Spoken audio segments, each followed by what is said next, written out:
மூன்று மங்கையர்களை காதலித்து முச்சந்தில் நிற்கும் காதலனின் கதை. திருச்சி பெரியார் கல்லூரியில் என்னை திரும்பி பார்க்க வைத்த கன்னி அவள். கல்லூரியில் சஸ்பெண்ட் செய்த என்னை அவள் ஹஸ்பண்டாக்க நினைத்து அவள் காதலை கடத்தினாள். முதலாம் ஆண்டு படிக்கும் வீட்டின் மூத்த பெண் மீது என் முதல் காதல் மலர்ந்தது. அவளோ திருமணம் செய்து கொள்ள சொன்னால், அவள் அம்மாவோ திருமணத்திற்கு சம்மதம் சொன்னார். வறுமை ஒரு புறம் ஈர்த்தது, வயது மற்றொரு புறம் தடுத்தது. இளங்கலை வரலாறு படித்த என்னை 2ஆம் ஆண்டில் இடைநீக்கம் செய்து விட்டார்கள்.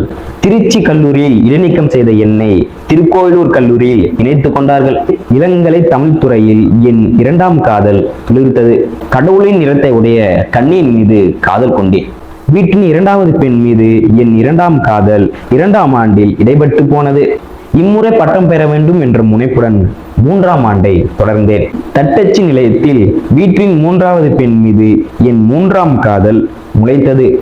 கல்யாணம் செய்து கொள்ளலாம் என்று நான் சொன்னேன். காதலை தொடர வேண்டாம் என்று அவள் சொன்னாள். முதலாம் ஆண்டு மூத்த பெண் திருமணம் செய்து கொள்ளலாம் என்றதால் முடியாது என்று முதல் காதலை நான் முடித்து வைத்தேன். 3ஆம் ஆண்டு 3வது பெண்ணிடம் திருமணம் செய்து கொள்ளலாம் என்றதால் முடியாது என்று 3வது காதலை அவள் முடித்து வைத்தாள். தண்ணீரில் மீன்களுக்கு பஞ்சமில்லை, விண்ணில் விண்மீன்களுக்கு பஞ்சமில்லை, காதலிக்க கன்னிகளுக்கும் பஞ்சமில்லை என்பது கொரில்லாவின் கோட்பாடு.